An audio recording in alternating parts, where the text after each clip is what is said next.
What's up, potheads and political junkies? You're watching Cannabis Culture News Live. I'm Jeremiah Vandermeer. Mark Clokeed here with me, the weed guy. Pot TV's the weed guy. And Kush.ca is the weed guy. Can't talk, smoking weed, celebrating Obama's wonderful words. Yes, so today on the show, we're going to be talking a lot about Mr. Obama, the president down in the United States, who came out this morning and said he has bigger fish to fry than marijuana users in Washington and Colorado. So that's a big move forward here. We're excited. We'll see if Obama actually follows through on his word. We've heard him say similar things in the past. So I don't really believe... He is a lawyer after all, so you never know what they say. I don't believe a word this guy says, but we'll find out. Maybe he's more sincere this time. We're going to watch the video of him talking to Barbara Walters, the little teaser clip that was made available. And actually tonight you can watch the full interview with the president and Barbara Walters on ABC News. Barbara always gets the wicked interviews, eh? She does. That is definitely a legacy interview right there. Yeah. Well, so is this the beginning, Jeremiah, or what? Well, they're actually talking about it now. So this is what Obama did with other issues too. You know, they start to talk about it. Earlier when he was elected, though, he was talking about there's 18 different states that have medical marijuana. He said he was going to leave them alone, and look what happened. He cracked down worse than any other president in American history on marijuana users. So he doesn't have a very good track record, but I think it's different this time. It does seem a little bit different. One, we have this overwhelming mandate in Washington and Colorado where 55% of each place voted to legalize marijuana in the state for recreational purposes, up to an ounce in Washington and an ounce, and even growing 6 plants in Colorado. So that's a big political move forward right there. Do you want to hop the border with me and move to Colorado? I think I do, yeah. I mean... Well, that's huge. And also we're going to talk about on the show today something else just briefly because we just got the news in. Health Canada has now released its new medical marijuana regulations, the new version of them. It's up on their website right now, and it's really scary, actually. Yeah, the regime is coming down with their iron fist, taking away the rights to grow your own cannabis.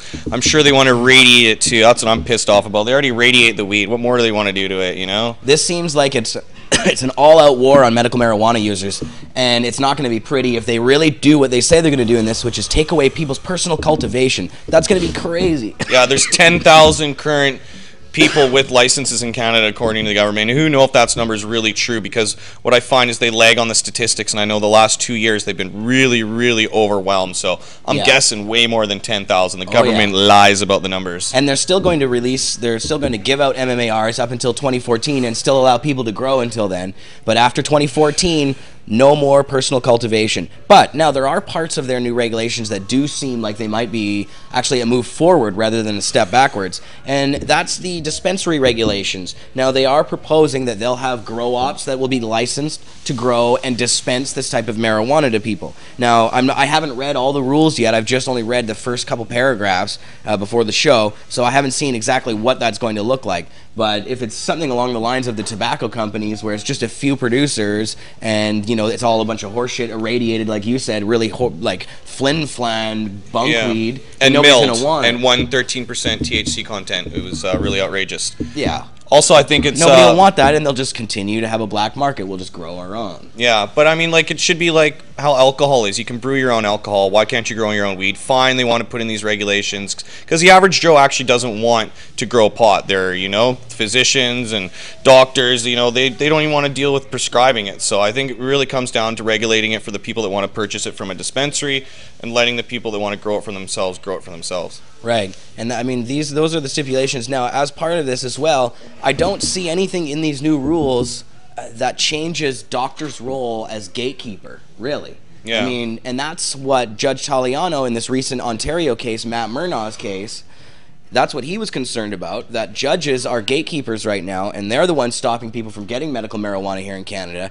And if the government doesn't address that in their new regulations, it's just going to continue to go back to court. The government itself won't accept them. These will be thrown out. Yeah, and also that, I mean, what it comes down to is that if you are sick, that you have the right. And Matt Murnau wasn't able to find himself a physician to even traverse the already complicated system and agree with it. He went to 13 different doctors. Exactly. Yeah. So, I mean, I think what really needs to be said here is that if you're sick, you have the right, and the courts are upholding that, regardless of these regulations.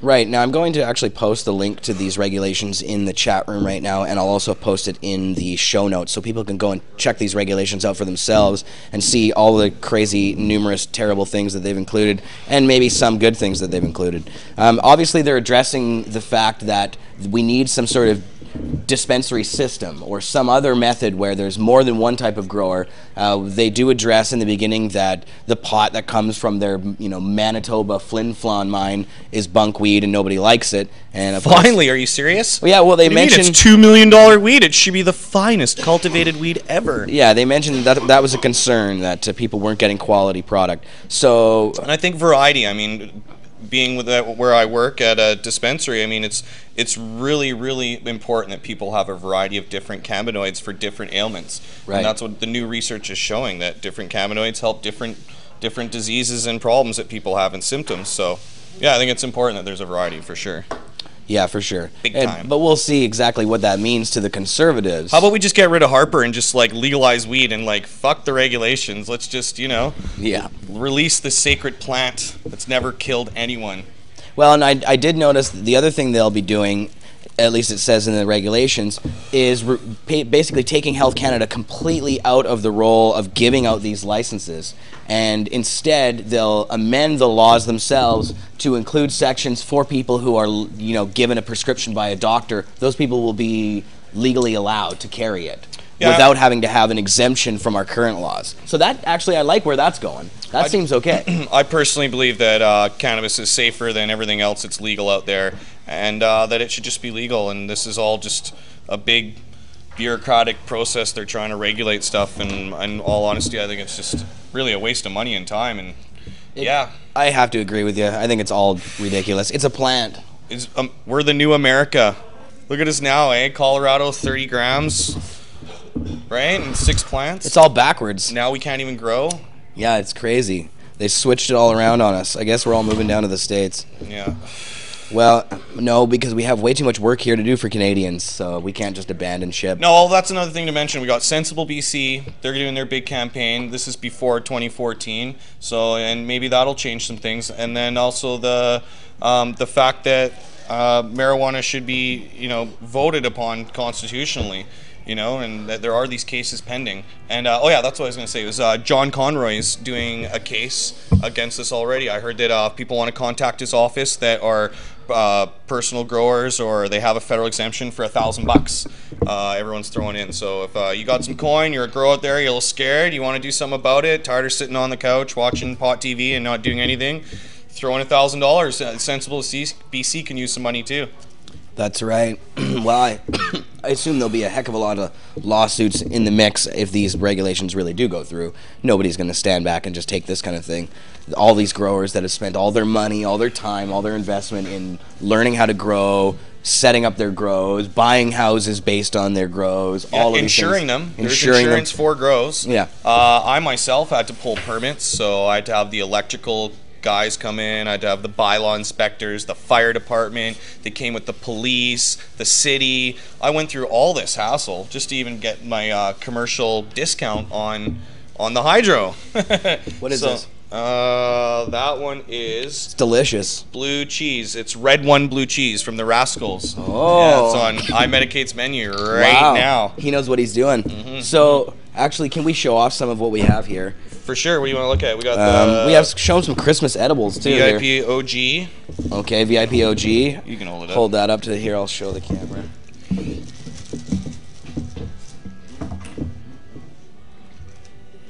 OG.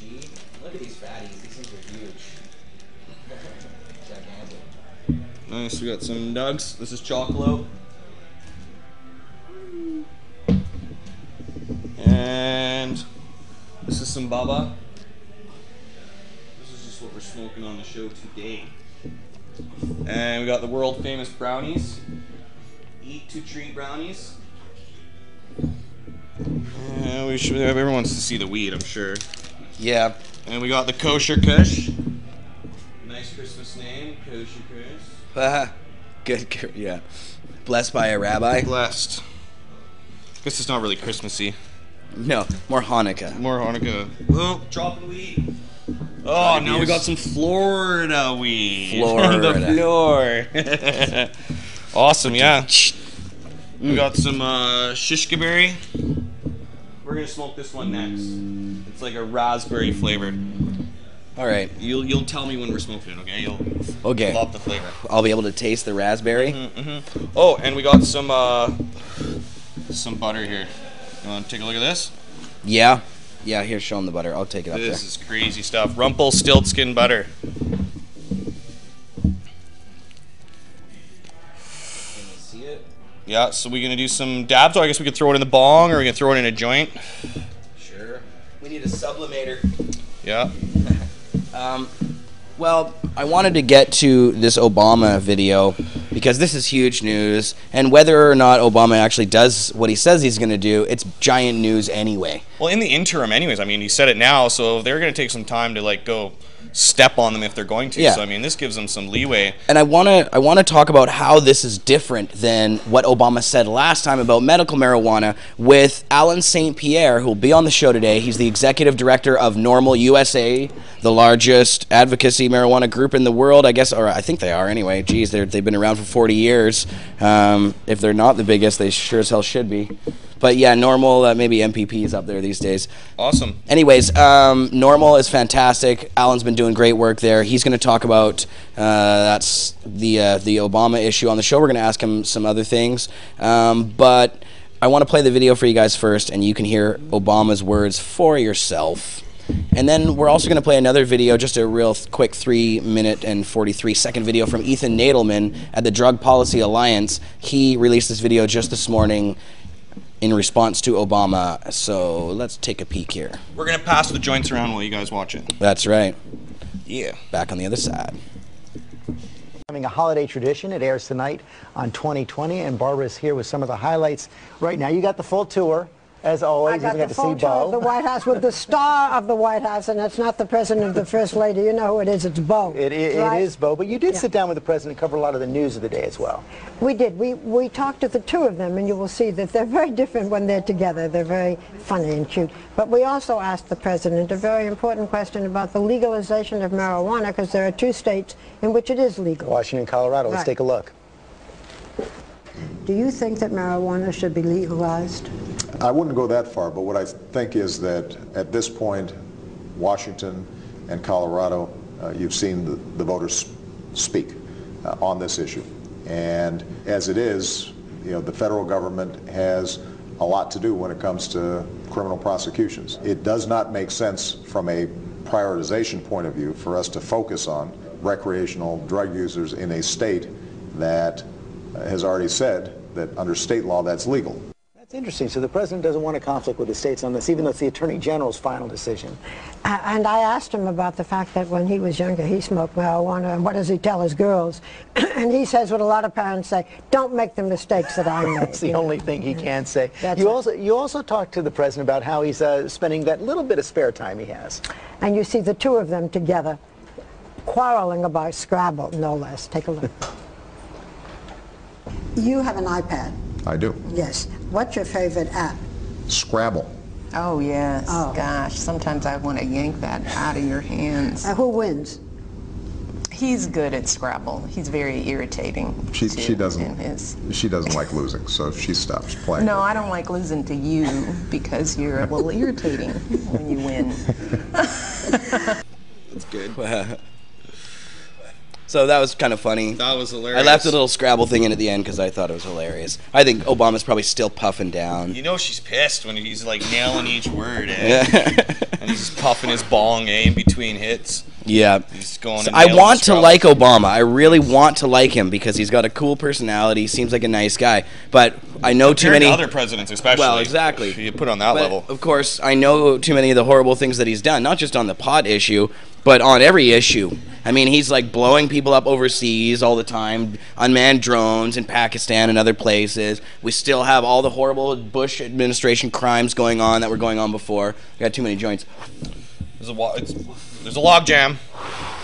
Obama sucks big time for lots of reasons. Especially since in his campaign to become president in the first place, he did state that medical marijuana was not a priority, blah, blah, blah. Right. He said the same type of shit. Alone. Yeah. So, and now that he got elected, lied.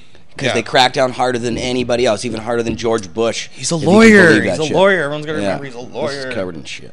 Part of the ball.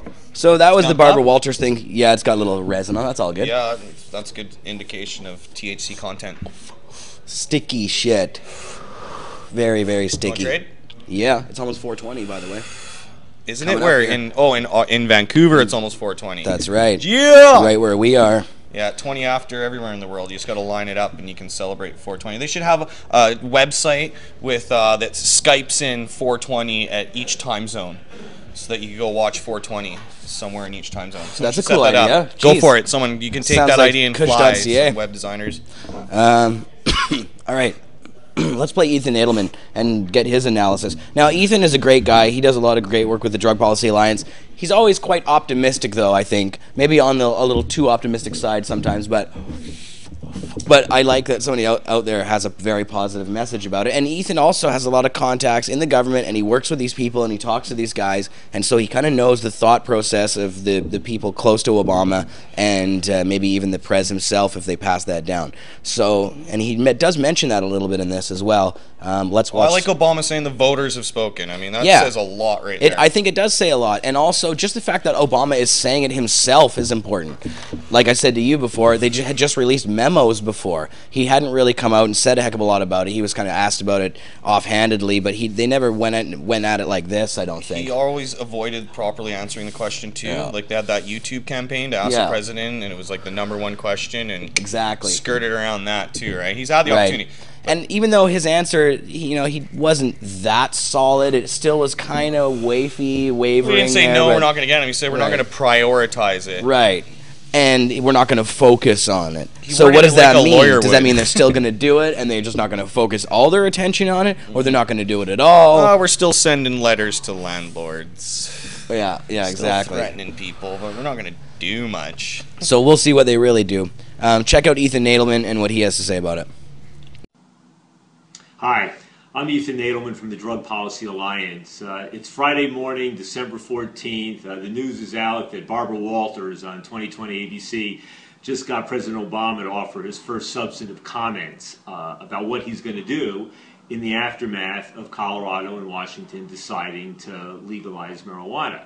And as he pointed out, he's clearly got a dilemma because federal law says one thing and the states are demanding something else.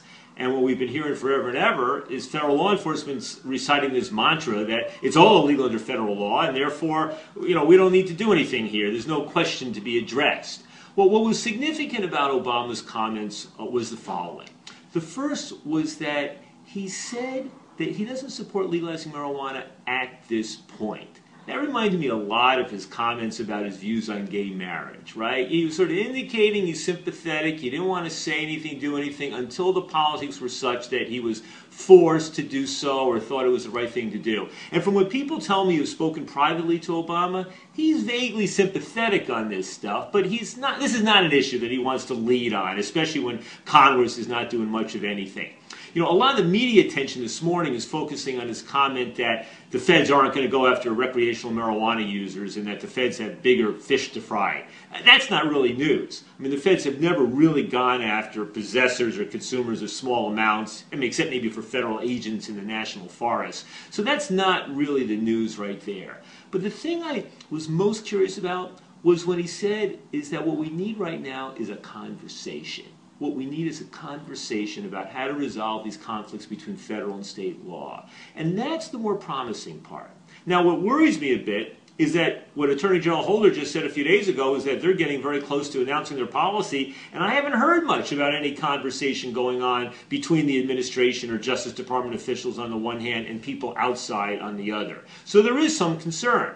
On the other hand, some of you may have seen the news that Senator Leahy, who's the chair of the Senate Judiciary Committee, the longtime senator from Vermont, and who's been fairly quiet on this issue for a long time, as have most senators, he wrote a letter to the drug czar, Krolikowski, last week, in which he said, so what are you going to do here? Can you provide assurances that state officials in Washington and Colorado are not going to be prosecuted for implementing state law? And Leahy also said that he thinks there are ways to resolve the conflict between federal and state law. He even put a small proposal, modest proposal, on the table. So I'll tell you this, Obama, I think he's sort of heading in the right direction. I think he rightly knows that he's got a tough conflict on his hands. I think that what the voters in Washington and Colorado did was really perform a national service, not just by becoming the first 2 states in the country and the first 2 political jurisdictions anywhere in the world to vote to legally regulate marijuana, but really by forcing this issue into a serious national conversation. It now has an urgency and a political significance that was not true before. What we need the president to do right now, maybe leadership is too much to expect on a controversial issue like this, but he needs to demand that federal authorities engage in this conversation in good faith, and that they respect the fiscal and moral and public safety and public health arguments in favor of legally regulating marijuana rather than persisting with a failed prohibition. Thanks. I'm Ethan Nadelman. I'd welcome your comments. So Nadelman kind of sort of likes what Obama has to say, and he's stoked on this whole let's have a conversation thing that Obama said. I'm less stoked on that. I'm not even really hearing Nadelman talk about it. It kind of depresses me because Obama really didn't say a heck of a lot. No, but it's we'll more see. like a side issue for Obama. Yeah, it's hard to tell because he's reacting to political pressure on this issue. So what happened in Washington and Colorado, that puts direct pressure on him to make some statement and do this kind of stuff. So he's trying to play it both sides probably. We'll see if he continues to attack. Well, not to mention it's like the Board of Liquor that's doing it that's the thing. in Washington. So the state's actually spending a bunch of money to put this infrastructure, and I heard it's going to take a little time to do it. In 1 year's time, they're supposed to have 300 stores, basically, or something. They're starting the process for that. I can't wait for the marketing campaigns, honestly. Like, big advertisements are going to come out. Yeah. That's now, you heard the future of weed. Nadelman did mention Senator Patrick Leahy and what he said yesterday in the Senate. Senator Leahy said he reached out to Gil Kurlikowski, who's the drug czar of America. That's right. The drug czar of America. Wow. What is that shit? That's the shishkaberry? No, that's not the shishkaberry, I don't think. Wait, where is it? Taste it again. Yeah, that's the shishkaberry. Yeah, that's good stuff. It's fire. A nice white ash on it too. It tastes really good. Yeah, I just took a major haul of it though. So let me continue here. I got sidetracked. Shishkaberry to your dome. Boom. And we missed 420, by the way, so happy 420 Pod TV. We never missed it. We were blazing the whole time. We were blazing, but we missed it with our viewers. We didn't get to announce but we warned it was coming up. We warned it was coming during the video. There was a video playing. But I just love to smoke so much with the audience that... Okay. Anyways, Patrick Leahy, he called out to the drug czar. He said, this was yesterday, he wants the federal government he wants to know if they intend to deal with states like Colorado and Washington, or how they intend to deal with them. And he is seeking clarity about the administration's plans, and he said he offered a solution to allow the governments to extricate itself from the situation of having to enforce federal laws that consider marijuana to be an illegal substance. This is his quote. One option would be to amend the Federal Controlled Substances Act to allow possession of up to 1 ounce of marijuana, at least in jurisdictions where it's legal under state law, Leahy wrote. So he's supporting Oh my God, that's awesome. He wants legalization. Holy, see, that's even better than Obama. And he's the drug and czar. That sounds really pressure, important in the drug scene. The political, he was asking the drug czar. This is a Democratic senator. Oh, okay, I got excited there. Yeah, no, don't get too excited. You say czar, and I just think really important. He was asking the czar. Okay. The czar. And what did the czar say? Like Russian. What did the czar? It does. Sounds emperor-like. Yeah, it's just this terrible word. Drug czar. It's the only position in the government's got that wicked name, eh? Drug czar. Yeah. The drug Führer. It sounds like he's on drugs with that name, actually. On a magic carpet. So, so Leahy, cool. That's very cool of him to do that. We'll see if it actually...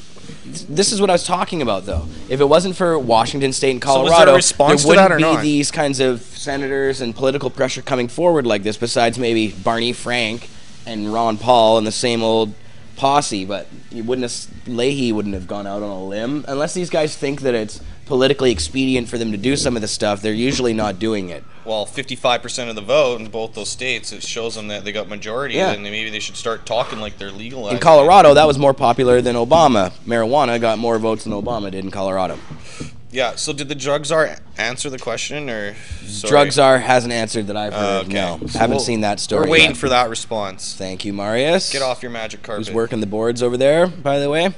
And thanks to Neb for rolling up big fat joints. That's right. She made all this possible, actually. Nice work.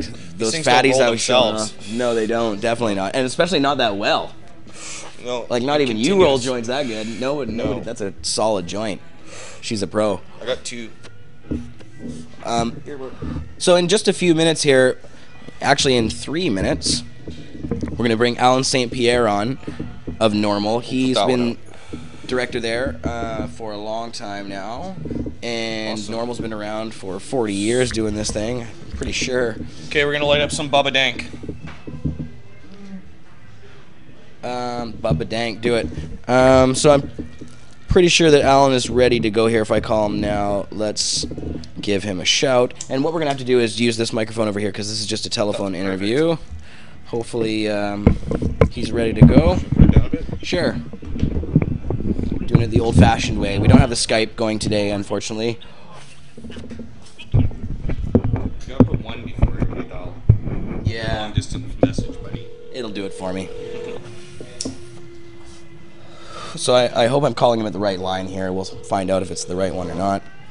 Hi, this is Alan. Alan, how you doing? It's Jeremiah from Cannabis Culture. Hey. Hey, good to have you on, Alan. Thank you. Back on, that is. You were on just a few weeks ago, and we were talking about whether or not Washington State and Colorado were going to legalize or not, and Oregon, and it turns out 2 of the 3 did anyway. And so, Alan, I have you back today, of course, because the political pressure has been on Obama since they did pass, and now Obama has actually made his own statement to Barbara Walters and said he's got bigger fish to fry than users in Washington and Colorado. So it's good to have you on. What do you think of his comments? Well, obviously, the man has sliced and diced his word a couple times before. Just think about what you said there regarding that they won't go after patients. Okay, well, they're not going after patients. The federal government really has never gone after the patients. The federal government goes after the cultivators and the sellers. So it's hard to know whether it's just a term of art here that he's employing or whether just off the cuff he's trying to make the larger point, which I think he is, and that is that the federal government really doesn't want to get involved with state issues when state legislatures or voters move a policy, in this case, away from the federal government. Now, it's still not sufficient for guidance if you're a governor or a federal attorney in any of these states, and for the approximately 5,500 to 4,000 medical marijuana dispensaries, businesses, etc., that already exist in the United States today, they're not getting any clarity from that statement. Right, so he really didn't go very far out on a limb here. Sorry, Alan. I'm smoking a big fatty in the background here. But so he didn't really go too far here. He gave something, but I was actually surprised that he said anything at all. I mean, let's talk a little bit about the history of Obama on this issue. Now, when he first came to power, he did something similar for medical marijuana back then, didn't he? Exactly so. So here we are talking about the leader of the Chung Gang, a guy who grew up in Hawaii smoking the finest marijuana in the 1970s, and likely right through his 20s, going through law school, living in New York and in Boston. So he clearly, probably more than any president, maybe before the founding fathers, has an affinity, a strong first-hand experience with marijuana. Maybe Jack Kennedy used marijuana and hash to help with his back. That's been reported, but both biography and autobiography from Mr. Obama indicate this man knows good cannabis. So, that being just with that being the base, he comes into his presidency and tries to find some middle ground on medical marijuana. Clearly, many states were moving in that direction. states were moving towards taxation of it, and so he came up with a policy articulated through 2 different Department of Justice memos that effectively said the states are pretty much on their own on this. However, since that period of time, there's been more raids, mainly in California, on dispensaries than there was during the 8 years of George Bush's administration. So there is sort of a forked tongue quality to all of this, that on one hand he makes these statements that, you know, it's not really a big concern, and at the same time hundreds and hundreds of these dispensaries are being raided, and we're only slightly seeing a reduction in marijuana arrests in the United States, down from a traditional 800 to 850,000 arrests per year down to about 750,000 arrests. I guess we can say anything about Obama that is just 100% positive and really can't be questioned, is that he has taken his hand off of the money spigot that has created so much reefer madness and so much fear and paranoia about marijuana. Partnership for Drug-Free America ads, those are basically toast. The DARE program, that no longer exists in the public schools for all intents and purposes. And the Drug Czar's office, which is an extension of the executive branch, has been largely kept at bay. We haven't had the Drug Czar running around saying all kinds of insane reefer madness type things. So that makes him so much different from the prior 5 or 6 presidents. It doesn't look like he has it in his belly to basically lie to people about marijuana. Right. But now, of course, he, you know, even though we know that he did have more raids than George Bush and many of the other presidents, so he talked very cool at the beginning, like he was going to leave everybody alone, but then there were a lot of problems.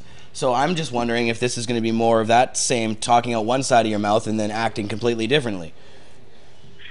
Wow, one hopes not. And all that people can do in a democracy is try to hold the president accountable for that. And how do we do it? Well, we do it through communication. So these White House petitions online are, you know, clearly demonstrating that people want to see reform, and that they, the most recent poll from Gallup saying that a large percentage of Americans trust the states to move forward with legalization and don't want the federal government to muck around there. So, I mean, people that are running the White House aren't dumb politically. They surely must be able to stick their finger in their mouth and put it to the political wind and recognize that with 55% vote totals in Colorado and in Washington, and knowing that numerous other states are going to follow suit, that we're going to see 25 states with 40 different reform bills just this year alone in 2013 coming up. They know that there are 5 or 6 legalization-type bills that are now coming through the Congress. I mean, the upward political pressure on the White House now is greater than it ever has been before, and some of his biggest political supporters, people like George Soros, Peter Lewis, people who founded MoveOn.org and all these other democratic organs to help get Democrats elected, well, they're now in a very good position to, after giving tens of millions of dollars away to the president and his party, to say, hey, get real on this. Uruguay, Mexico, Jamaica, many parts of Central and South America are moving quickly away from the American dominance of reefer madness. So it's generally all this is breaking in a very good direction, and one hopes that the administration recognizes this. Awesome. Wow. Well, so Alan, I wanted to talk directly about the Washington State initiative and the Colorado initiative, because those states themselves are moving forward quite quickly in their own setting up of, in Washington, actually state-run, liquor board-run marijuana stores. Can you tell people a bit about what Washington will look like next year about this time?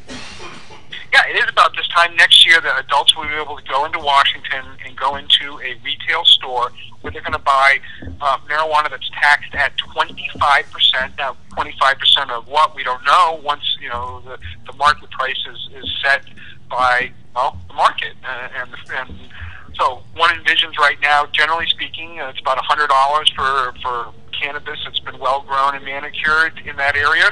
People might be, you know, having to pay, $25 of taxes on that, potentially. And it is going to be through a liquor board in the United States. 22 of the 50 states, if you want to go buy liquor or beer outside of a restaurant environment, you have to go to a state-run distribution store, and that is how they do it in Washington State.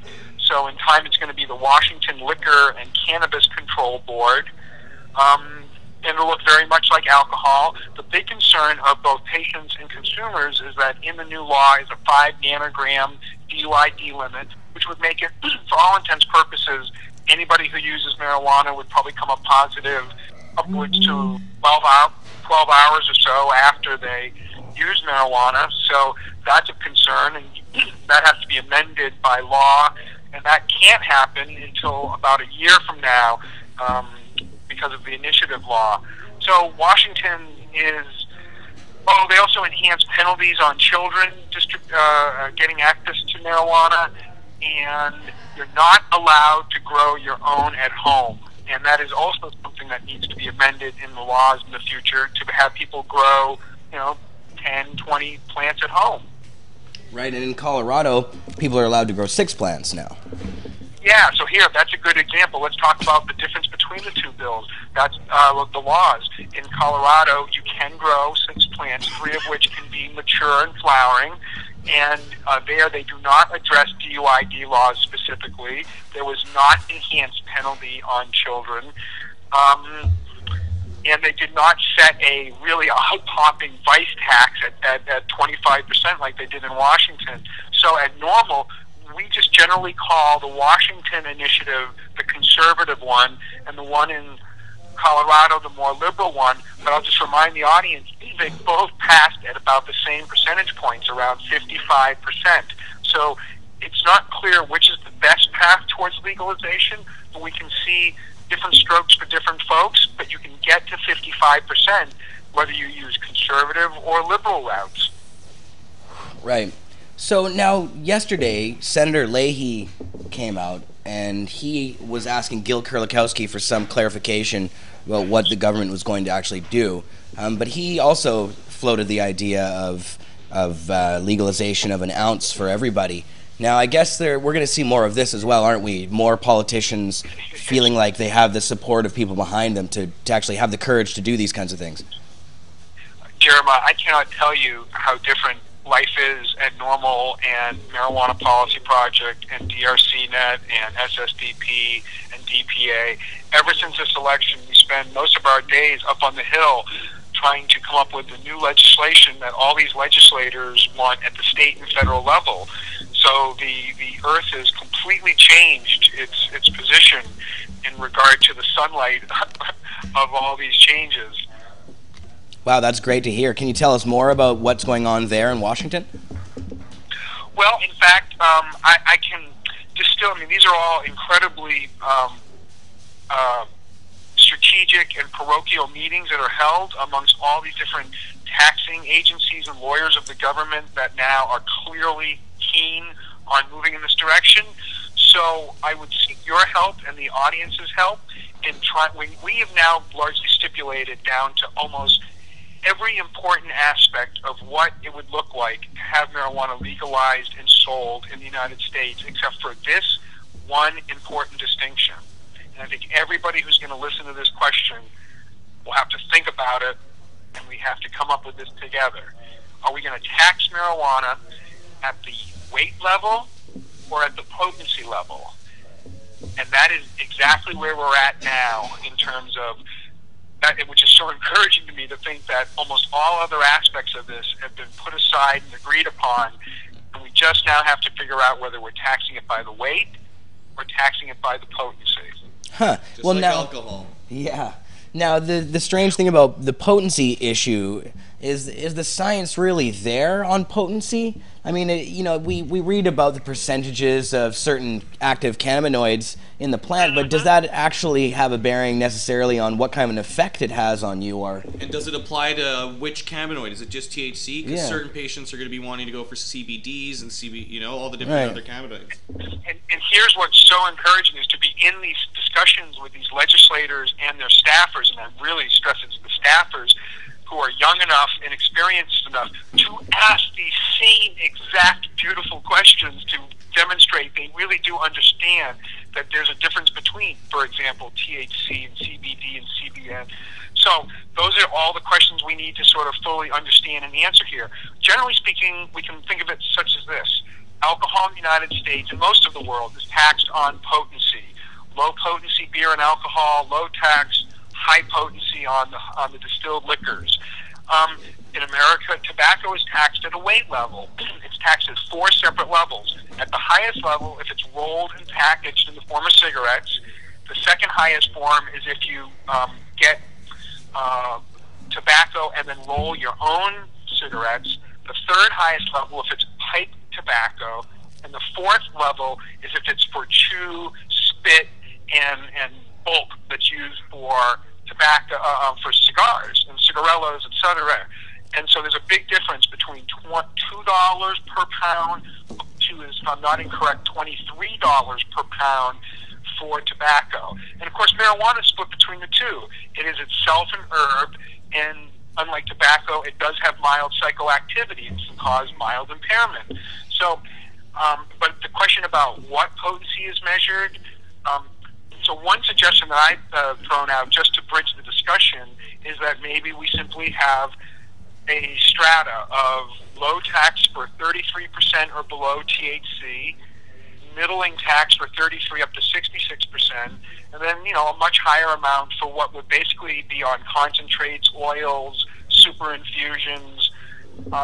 Most of us rarely will see whole smoke cannabis that is going to be upwards of 30% THC. I mean, that's just extraordinarily good cannabis if you can get your hands on that. Almost all of us would be very satisfied with 30% or under whole smoke cannabis. So, so it's an open discussion, but I just want you to know that that's where this discussion has finally found itself to something as practical as how is marijuana actually going to be taxed?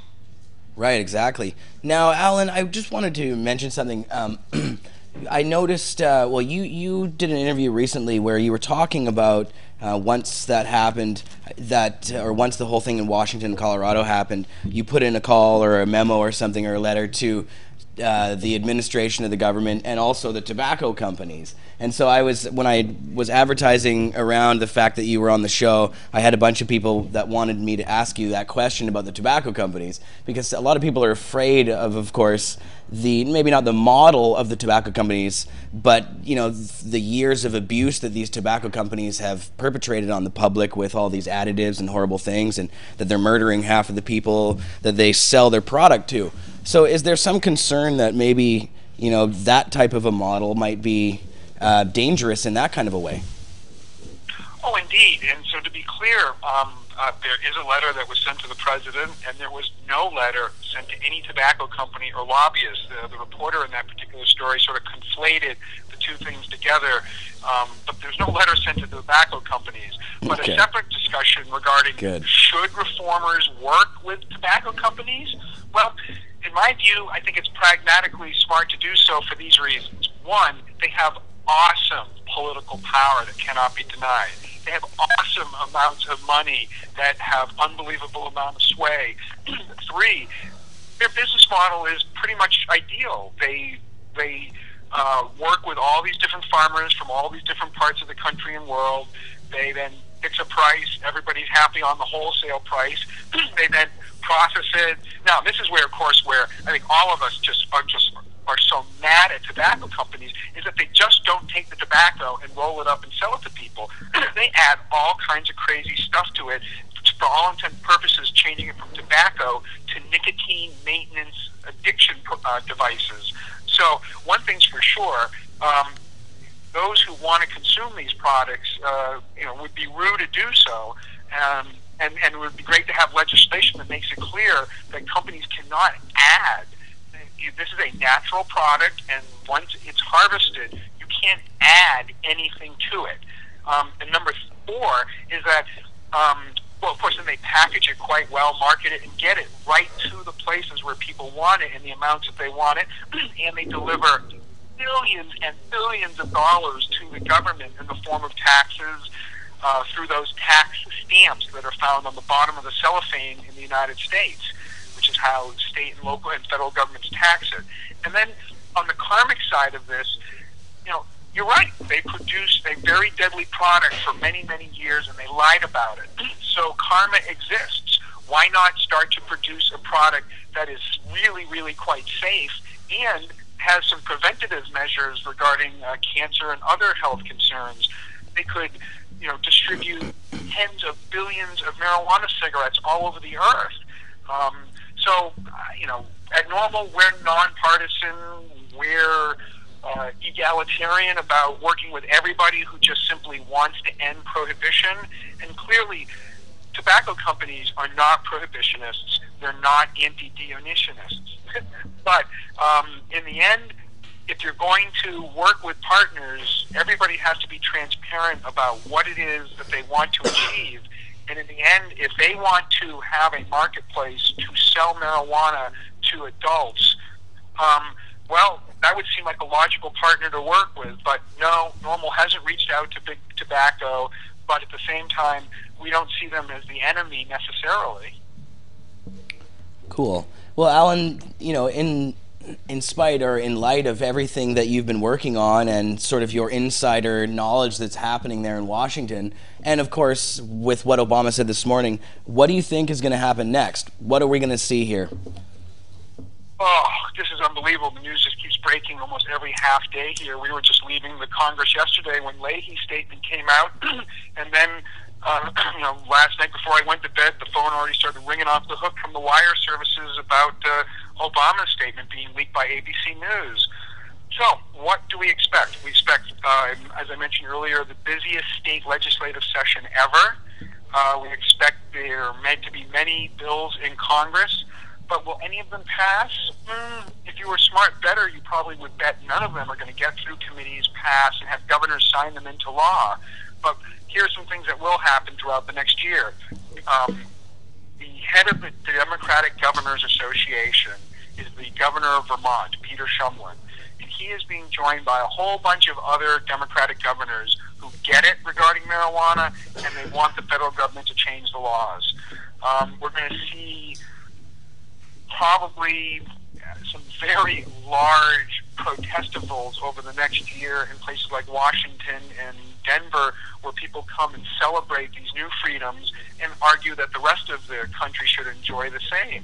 So it's going to be an amazingly busy year, but when we think about what has really changed the laws over the last 15 to 20 years, it's been these initiatives, and there's a good argument to be made that we need to sort of hold off till at least 2014, maybe even 2016 for another presidential election, to concentrate on at least 3 states, California, Oregon, and Massachusetts, because all 3 of those have a very good chance of passing. And if California passes, this puts so much pressure on the federal government. 1 out of 8 Americans live in California. Right. So, Alan, are we going to need the big march on Washington that you proposed just before we had you on last time?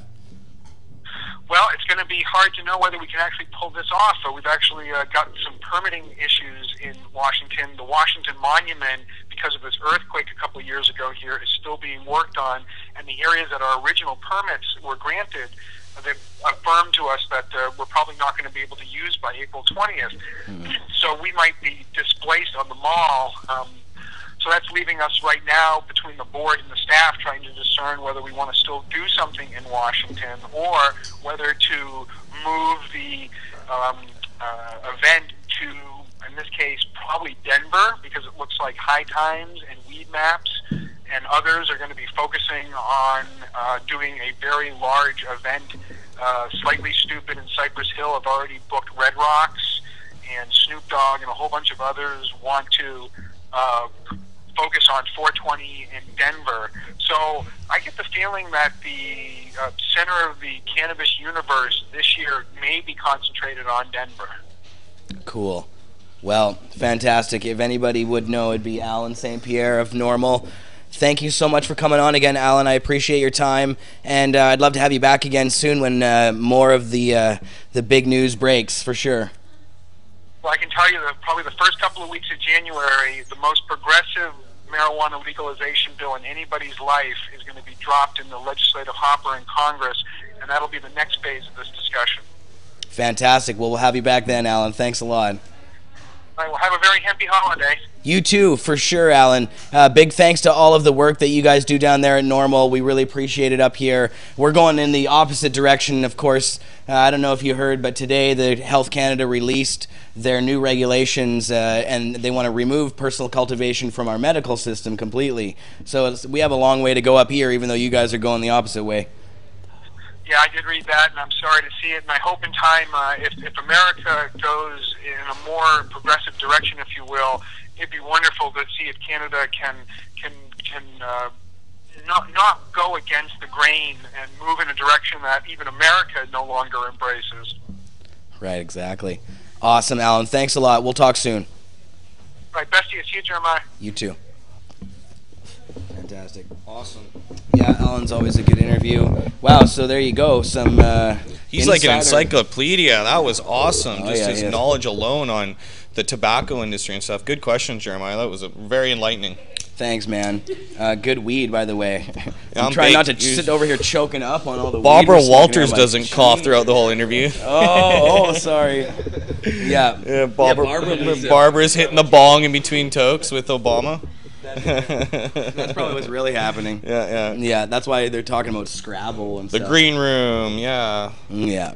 Cool. Well, that was good. Alan St. Pierre, NORML. Go to NORML.org. Check out all the work they do there. They do a lot of great work. I saw some criticism of NORML in the chat. NORML always gets a lot of criticism. When you're an activist group like that, it's undoubted you're going to get criticism. They've been around for so long. Some people say they haven't done enough. Others love what they've done a lot. I think they do a great job. I really like their website a lot. Tons of great information there. NORML.org. Check it out. And, of course, we do have a NORML Canada here. So check out norml.ca as well. For sure, and anyone that's swinging the bat, you can't give them a hard time because everyone's in the same crew going for legalization, and I don't like people that are on a keyboard giving an opinion while someone's actually being an activist. NORML does have members, and people pay a membership fee to be part of it and stuff. So, and those members are allowed to vote at board meetings, and they take part in the governance of the society. So if you don't like NORML, you can actually take part in it and try and change it if you're a member. Yeah, voice your opinion with them. Some people would rather,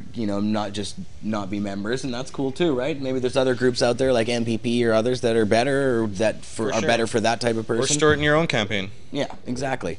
I think NORML does a great job. But I just lost my cam here. That's okay because we're still rolling, but I'll probably need to plug this thing in. Battery ran out. I was going to play a video here, but I won't be able to play it for you guys until I plug my laptop in, so hold on a second. That's okay. What I'm going to do right now is I'm going to light up the grape god. Well, you got that thing going. I need a lighter. Where'd the lighter go, Jeremy? Yeah, there is.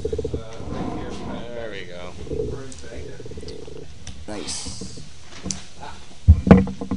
Alright. There we go.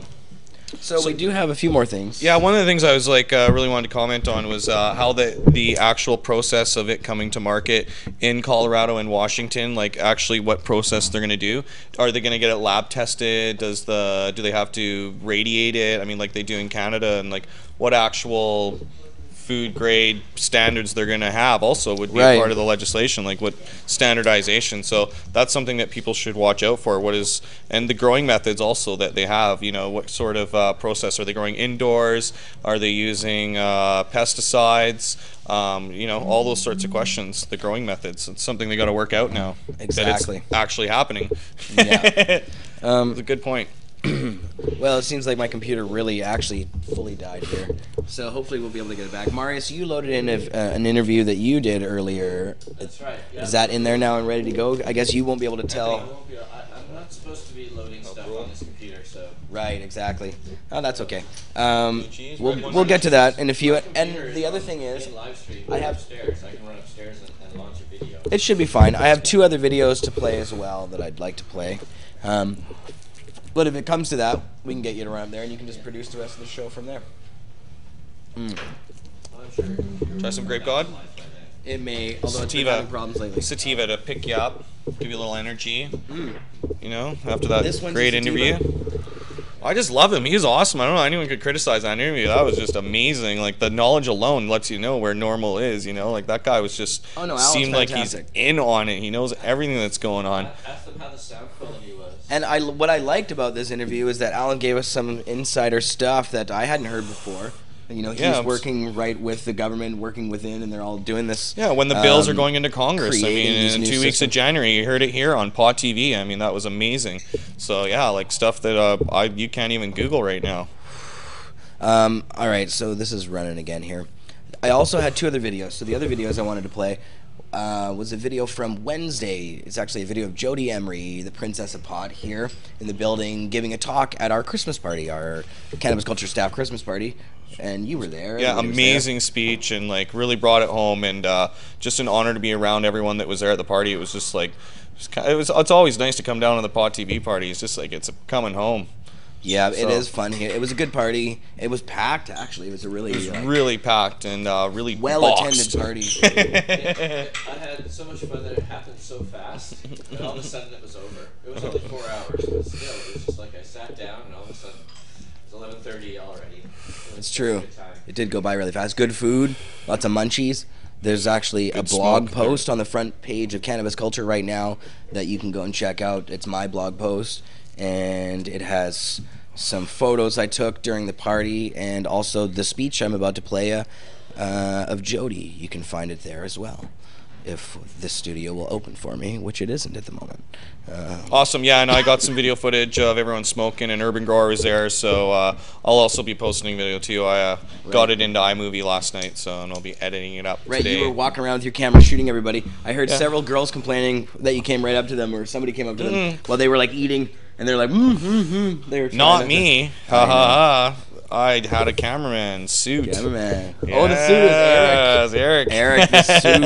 I had nothing to do with it. I was sitting down Eric, blazing with the Urban Grower. Has been on the show a few times, usually lurking around in the background somewhere, wearing an anonymous mask maybe, or who knows what. He's very motivational and enlightening. I love Eric. He's a genius. Yeah. Awesome. So yeah, but I mean, just hearing all that, I mean, it's like I'm really jealous of how America is like gotten their act together. It seems like a little bit. I mean, at least in Colorado, and that Denver's where everyone's going for 420. Yeah, are you kidding me? Like, party sounds really cool. Cool. Gotta go to America. Cypress Hill, Be Real, and everybody's gonna be there. Yeah, but and then in Canada, we just had stricter penalties come into play, right? And the laws, the pot laws, and what was that, November 6th or whatever? And then now they're taking away the right to grow. Yeah. And it's a war on cannabis users in Canada. What's going on? Canada is going backwards. It's totally true. It's really sad. And it was even just a few years ago, I remember thinking, Canada's so progressive. Canada's so great. It's really moving forward. Look at how crazy the States is with all their right-wing governments. What a bunch of suckers. Yeah. No. Yeah. Now who the fuck are the suckers? It's us. Yep. Okay. So now we're running again here. We got hope, though. There is hope. We're still fighting. It's not over yet. Whoa.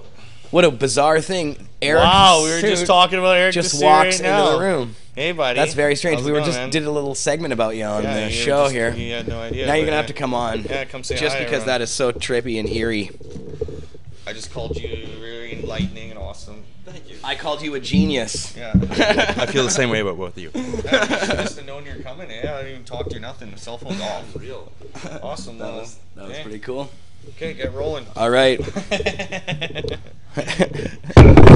Where's my storyboard? So what's going on with you, Eric? We were talking about you at the party shooting video for Kush.ca or Pot TV. Pot TV. And for Pot TV.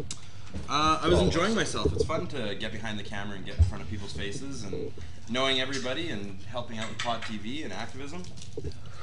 Always very cool. You have fun at the party? How could you not? I was sitting with the Urban Grower. Mark allowed me the pleasure of sitting right next to a Cannabis Cup winner for hour after hour after. Oh my god. I love Remo. He's hilarious.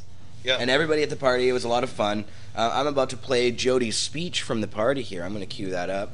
This was... this made my night. Yeah, it was pretty great. Yeah, it was awesome. I was saying she nailed it. A lot of eyes welled up in the crowd after this one. All right, so Jody Emery at our party. Check it out. Thank you so much for coming out here tonight. It's the end of 2012. It's 12-12-12. None of us, well, maybe some of us who are young enough will live to see the next repeating date. But you know, so that's a little special thing tonight. But I think it's also special because as of this date, next year, if all goes well, Mark could be home with us.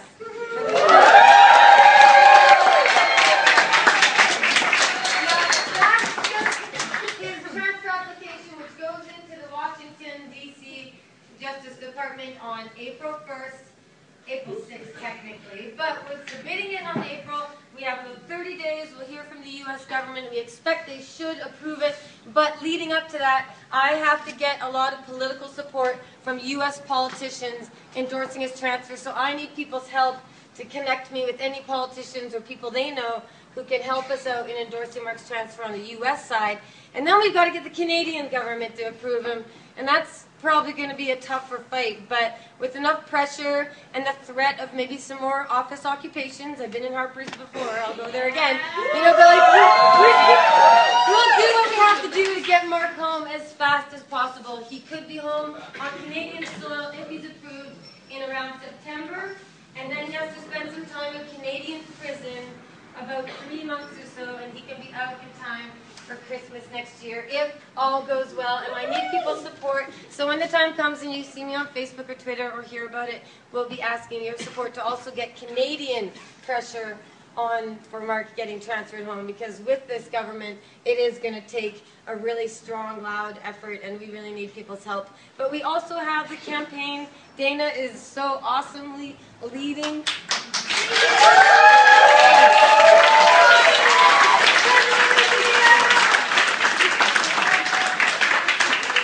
Mark is kind of lucky because he's actually living where marijuana has been legalized first, in the country first on earth, and it's kind of fitting. And Dana's leading the charge here. So please support him. If you own a business, kick back. We're kicking back as much as I can afford with Mark gone. But if you can kick back, give some money, give some time, let's do it here in BC.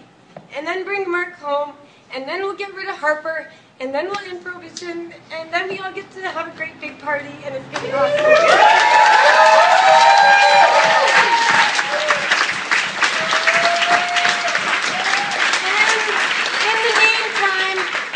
That things are worse for Canadians. Things are worse. Hopefully none of you guys here ever go to prison, but we don't know how the RCMP are going to respond now that they've got these mandatory minimums they can play with.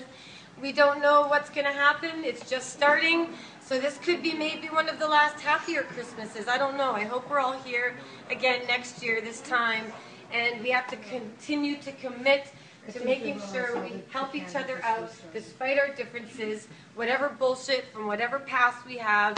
Let's not fall apart. We've only got so much life to live. None of us know how long. So, but let's have a party and eat lots of good food. All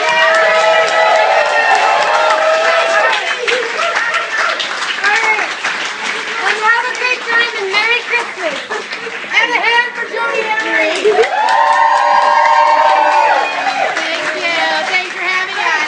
Put on the Christmas music again. I shouldn't have put eyeliner under my eye. Oh, baby.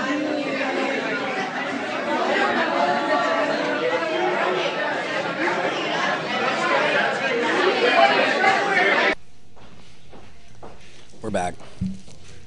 Yeah, bringing it home. I mean, Mark wasn't there. That was like a really key point, and like to actually think that it could be next year, that he could be here, it was really, you know, amazing to hear. But time just flies. It's crazy that he's not here, and we're all here. He's in jail in the U.S., right, where they're talking about legalizing, and Obama's saying, you know, nobody should. It's not. He's got bigger fish to fry. It's not his first priority. Yeah, and he's doing 5 years, you know, for selling seeds from Canada. The only other person to be charged really and get busted, $200 fine.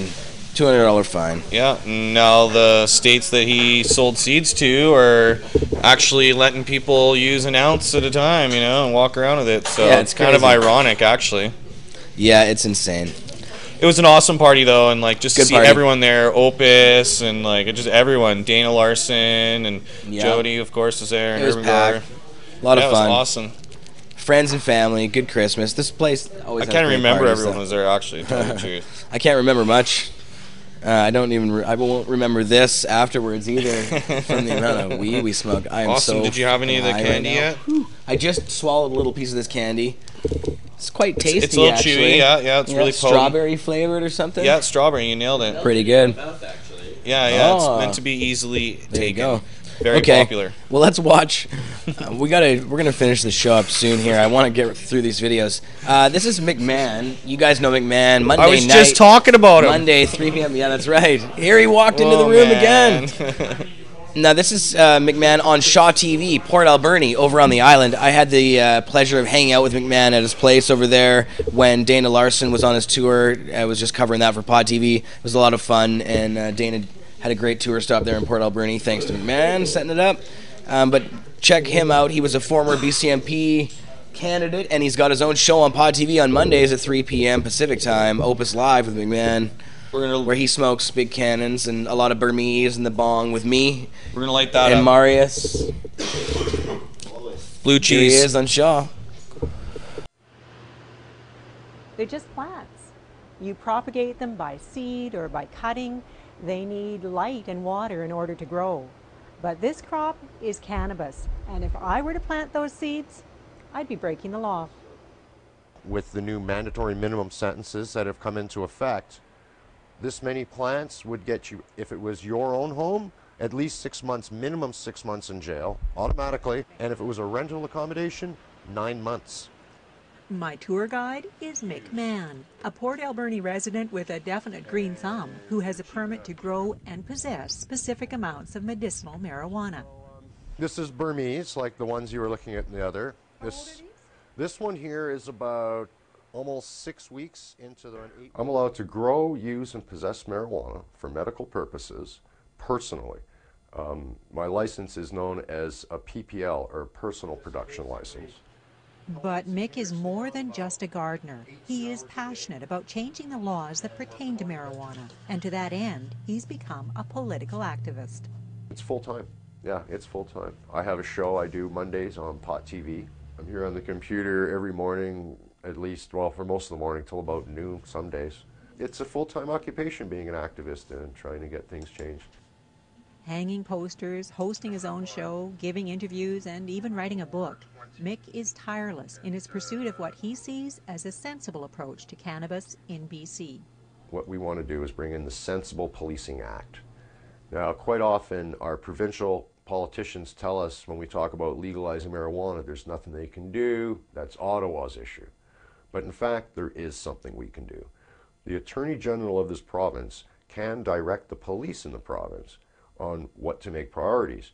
And if he says that we are no longer going to be arresting or harassing or spending any time or resources bothering adults for simple possession of marijuana, we can do that. Sensible BC is lobbying the provincial government to make these changes, but they're also appealing directly to the electorate. Well, what we're going to do is we want to bring in a referendum, much like we did with the HST and got rid of that. And we're doing these public forums to educate people. And Dana Larson, who ran for the leadership of the BC NDP recently, you may remember him from that. He's the speaker. He's the person behind the Sensible BC program.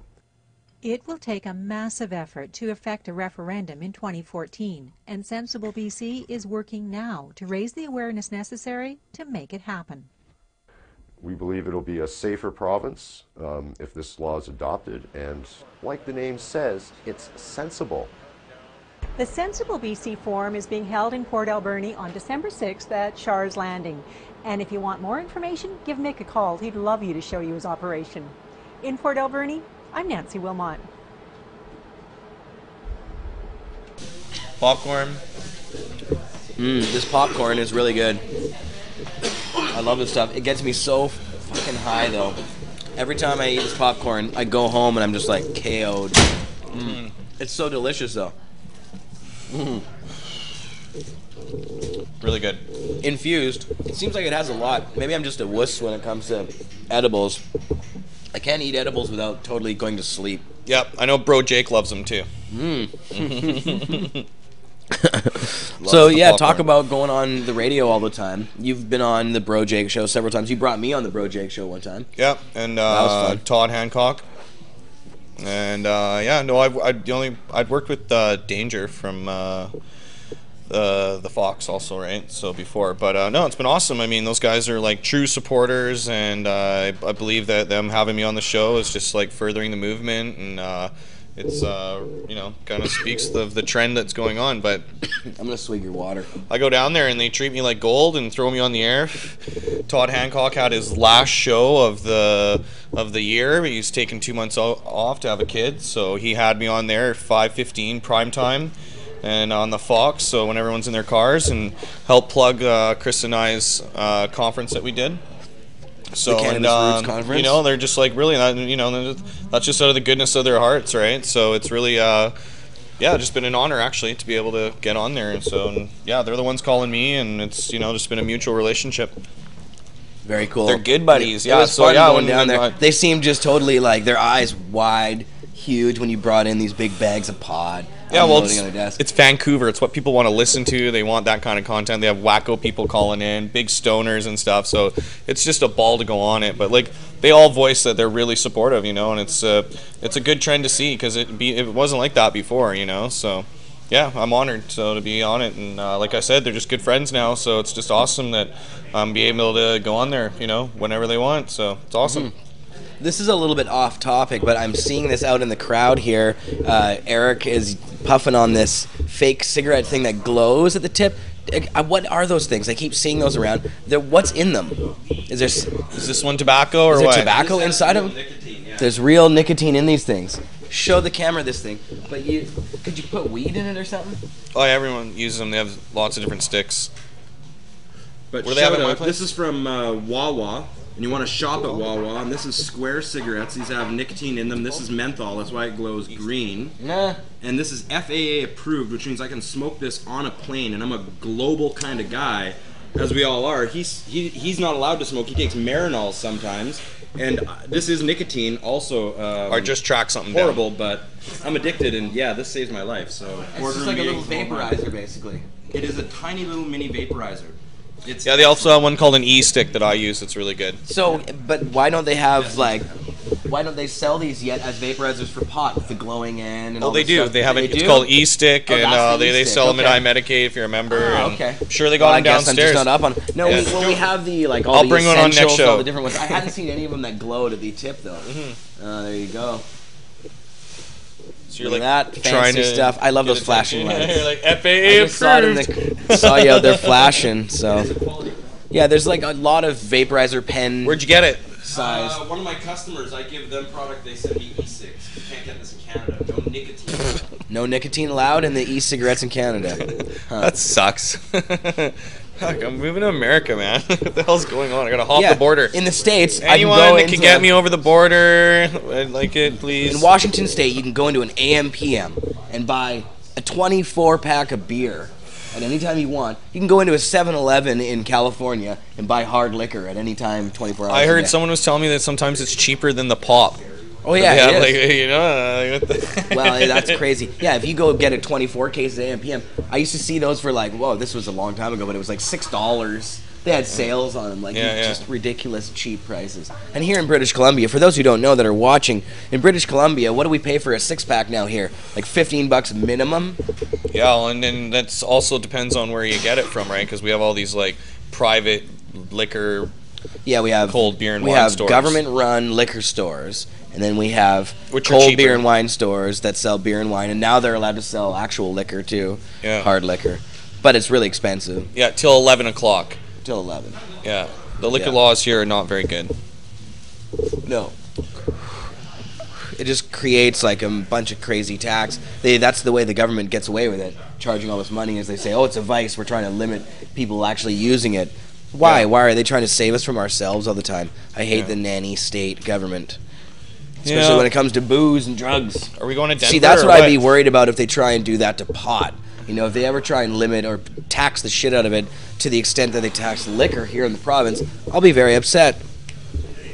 I want the price to go down. Anyway, yeah, so I think it should just be everyone grows it, and like maybe you can have like a depot kind of thing where you can bring in your farmers market type scenario where you're bringing in your different Weed cannabis depot. and everyone can buy it and sell it and like that kind of Yeah. thing. That would be good. It's tax free. I think it should be.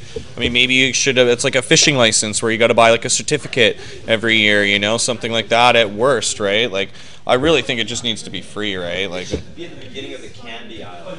we need the wine model, or I'd even go for the tomato model or the coffee bean model. Anything, any other. but like more prison terms. Yeah. So, all right, we should. What's the next video? No, Marius, this interview is only 1 minute and 25 seconds long. Is that right?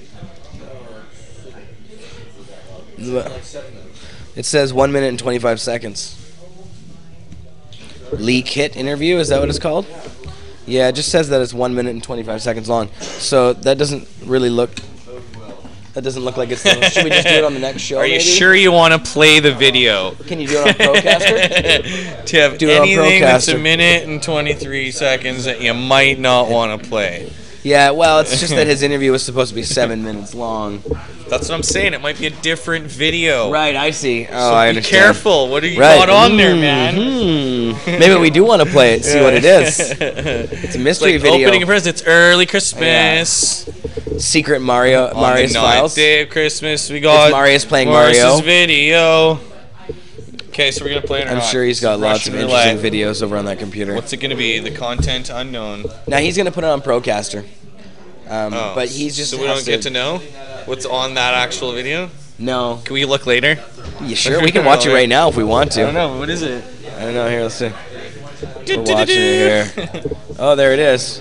Now it looks like it's part of the interview. Oh, it's upside down. Oh, it's the man. footage. It's the upside down footage. The upside down footage. The upside. Marius, Yeah. instead of uploading his interview, he uploaded some footage from the place where he did the interview with the art gallery he was at, and the footage is upside down. We didn't have time to like flip it. Dodged a bullet there in my eyes. We Good could job, play buddy. the upside down footage, Marius. That might be funny. Let's play a little clip of the upside down footage for a Yeah. second, just for fun. Okay.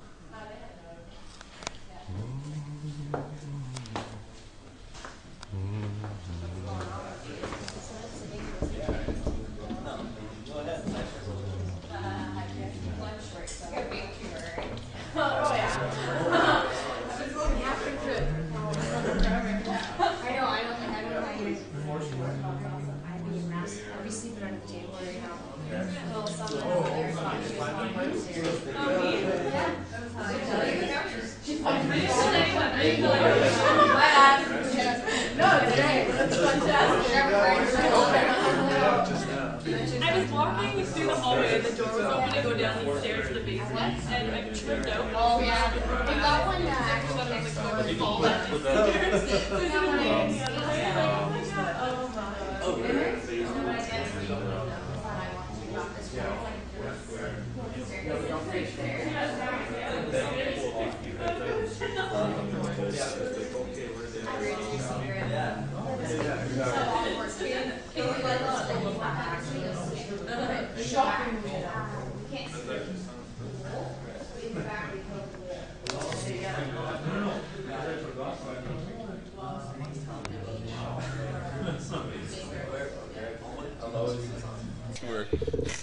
Oh. So we're Uh-oh. playing it. Hey, the camera, it's got your thing on it now, Marius. But does it still have our volume? Like, is it still listening to me? Can you hear me? Welcome to the orange screen part of the show. All right, so that was the upside down footage, and now we're gonna play Marius's interview. And Marius, why don't you give us the heads up, or do you just give it at the beginning of the interview? Just say who you're with and such. Yeah, I'll talk about it afterwards. How's that? He's gonna talk about it afterwards. All right, throw it on. Hey everybody, it's Marius Stoner, Associate Editor of Cannabis Culture magazine here. I'm at the BCMP offices with my friend Lee Kitt, who is the one of the partners of a new dispensary / art gallery that has opened up in Vancouver. You want to tell us a little bit about what made you decide to open a dispensary? Sure. Me and my partners just found Health Canada really confusing. Trying to get the paperwork, and actually... So you're a medical user yourself, then? Yeah, absolutely. I'm a patient myself. Yeah, we found it to be, very confusing. The paperwork, the actually trying to get the marijuana, it was all crap. You know what I mean? So we we decided we decided to open our own dispensary and be able to provide a quality product for people who need it. That's fantastic. Did you ever end up getting anything from Health Canada? My partner did, and it was crap. Yeah, so crap, the flim flam, yeah, flim flom, or whatever. So, yeah, so Okay. we want to keep it simple. We have 3 different strains, low, medium, and high grade, and then we have bubble hash as well. Nice. We don't have a lot. We don't have like the 50 flavors some guys do, but you know what I mean. We want to keep it simple and just be able to give people a place to grab their That's stuff. right. That's Yeah. right. And I was speaking to one of your other partners, and there's no. He seemed not to mind that people might go to another dispensary and then come to yours to smoke it, because it's not only a dispensary, but it's a safe place. Yeah, that you can vapor come, a vapor lounge that Yeah. you can come and smoke your medicine or imbibe your medicine. Is that Yeah, correct? eat. Yeah, exactly. Yeah. Eat, smoke, whatever. Yeah, we have a large vapor lounge upstairs of our gallery, which is also part of the gallery where there's artwork all over the walls. Yeah, we've got couches, pool tables, foosball, music, you name it. Yeah, I've you been know. there. It's very nice. Yeah, thank Very you. Nice. And Thank you. we'll have some video running possibly right now during this interview, as I edit together later. Yeah. And I'll edit this part out, or not. Who knows? So I understand that besides the 3 grades of weed and bubble hash, you also have a bakery. Oh You're yes, selling the baking edibles are goods. great. Yeah, one of my partner's wives, she gets her bake on, guaranteed. Oh, she certainly cookies, does. brownies, and they're all very potent and very tasteful. Hang on a second. Yeah, keep talking. Yeah, Keep yeah, telling okay. them. I'm gonna grab something. I have an example of one. Okay. Of the baked goods that I brought. Yeah, they don't have that, that kind of leafy marijuana taste. They taste like really good cookies, brownies, muffins, banana breads. You name it, she infuses it. This was one of my favorites. There was a soft opening party, and I got to sample. I think my favorite was the double chocolate, which had a white and black chocolate, but she didn't have any. Yeah, it's this is an amazing. entire lemon loaf, Yeah. right? And the thing about these things, or these edibles, is that you can hardly taste the weed. I mean, I did taste a little bit of aftertaste of weed when I had the double chocolate stuff. But the lemon loaf, it tastes just like lemon loaf. Everything else I've tried, I can't taste the weed at all. So if you're a fan of imbibing your medicine, or just recreationally imbibing, well, you can't. The baked goods are where it's the at. baked goods are where it's at. Yeah, absolutely. They're tasty. And this is the place to get them. And potent. Yeah. Definitely very potent. I had a slice of banana bread last night, and man, did I feel it after half an hour. So I slept very well. Yeah, they're very good. So besides being dispensary where you can get awesome baked goods, oh yeah, we almost forgot to mention is that it's a specialty bakery as well. Isn't that right? Like for those people who have allergies to gluten, or if they're diabetic, if they have special orders. Absolutely, gluten-free, diabetic, stuff. I don't know what exactly diabetics need, but she does it. You know what I mean? If you need it, she'll make it for you. Okay. Absolutely. Yeah, so that's good information, because not everybody can eat everything, and that kind of annoys as long them. as she I'm knows sure that ahead of time, or Yeah. she has a wide selection of goods. So I mean, there'll be something for everyone. Awesome, that's terrific.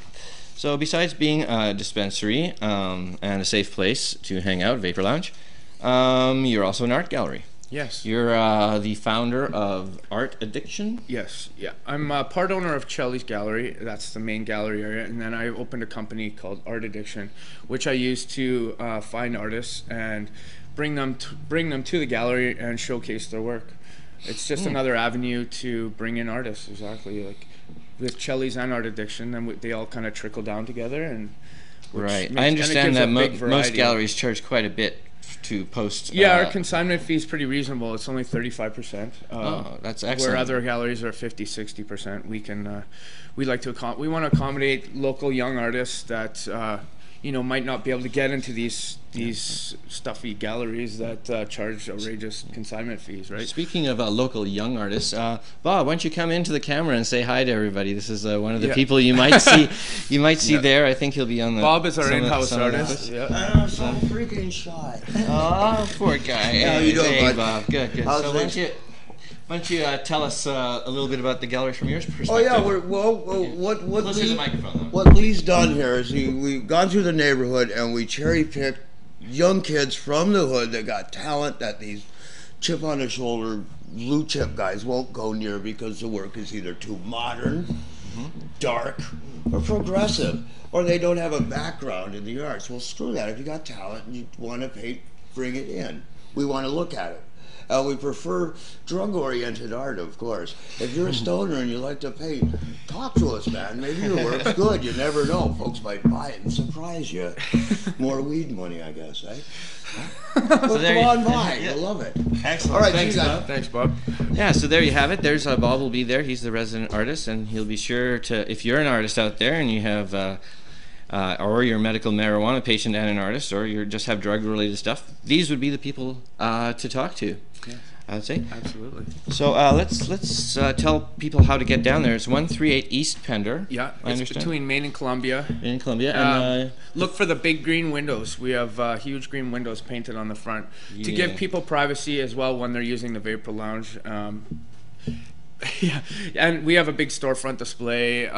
It's pretty hard to miss. It's pretty hard to. It's a huge. It doesn't say Chelly's yet, no, but I'm sure it will soon. And the phone number of the office there is 604-688-3334 if you want to get a hold of anyone there. I'll give you the art addiction number as well. It's okay. 778-838-8047. And my name is Lee, obviously, we said that. And if you have artists out there, if you're interested in getting some stuff in a gallery, just email me at artaddictiongallery@gmail.com. And I'll get you in if you're good. Okay. Well, fantastically. Yeah. I'm really glad you came down here, and I really enjoyed the gallery. You know, I hope to see you again soon. Yeah, thanks a lot. Okay. Take care. Thanks. Bye. I don't think we need another take. Right. Nice. Back are we now? Still puffing big fatties. Wow, this thing's actually getting pretty small now. Yeah, Marius, you're supposed to come and talk now.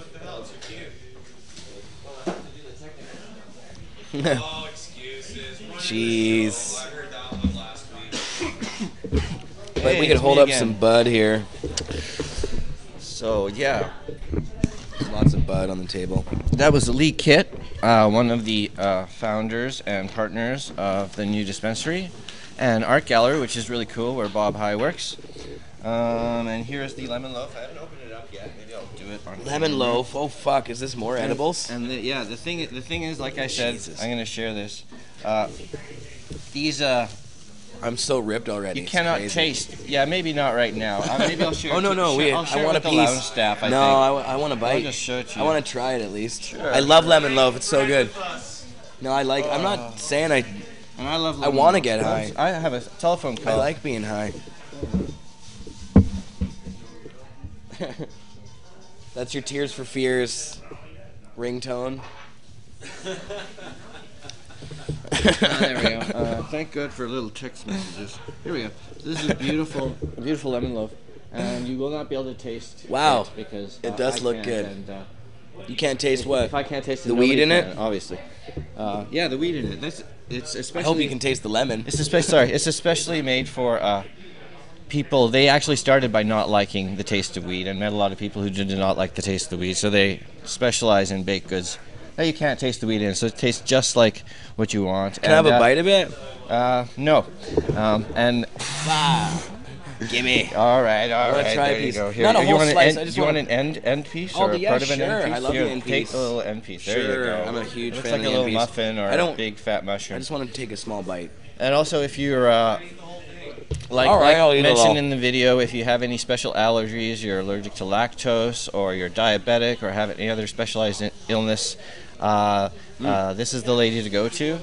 And it's one of the silent partners. They don't want their names mentioned, but they're very, very good people. I met them both. They're just awesome. And Kit is They make a hell of a the lemon not so loaf. silent partner. That's Lee Kit. So there you go. You can see it's all lemon, and I'm gonna have some too. It's all lemon. No, I want to bite too, buddy. And it doesn't taste like weed at all. I saw Doc Chronic said weed tastes like shit. It does taste like shit. I'm not a huge fan of the taste of weed. It tastes like plant material. I don't really like eating grass or the taste of that either. There's lots of plant material that tastes good, of course. Now, But can you taste any it's gonna grass in taste a there? little. No, there's no weed flavor. Delicious. But like the popcorn and like some of the other things here, they don't taste like weed either. But I know that popcorn has weed in it because I get so super fucked when I eat it. So a lot of edibles on the show today. So anyways, that's if you're in Vancouver and you like art, 138 East Pender, between Columbia and Main Street. Check them out. Thanks, Marius. Bye, everyone. See you next week. And that's it. That was delicious. Thank you, Marius. That was really good. This stuff's great. Wow, it's just a really good lemon loaf itself. Like, It was really good. Aside Like, from it's, the whole weed thing, Mhm. I know lemon loaves, and this is good lemon loaf. Suckered me right in. It was awesome. I'm way too high right now. I'm gonna start knocking shit over.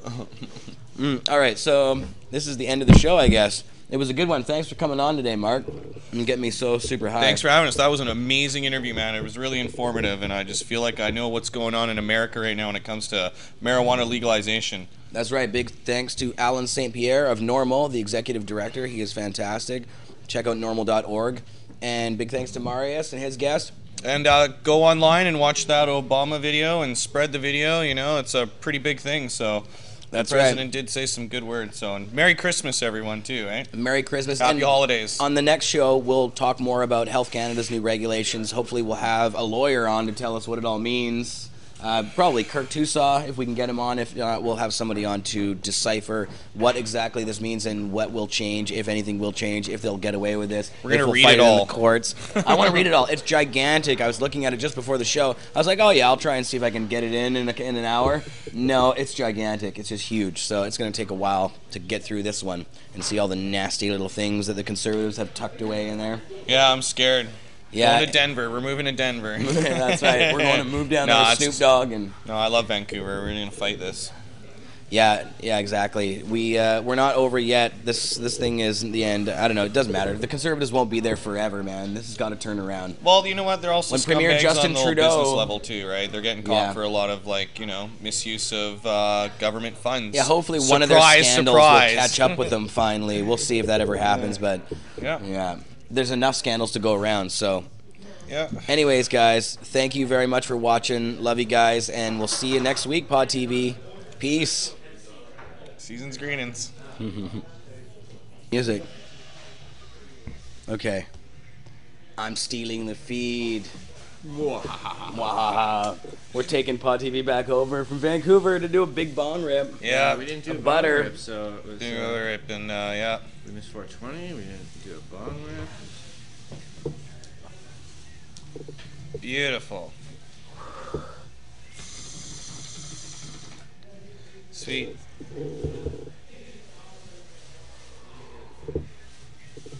Oh yeah. Thank you, Jeremiah. Peace, Pot TV.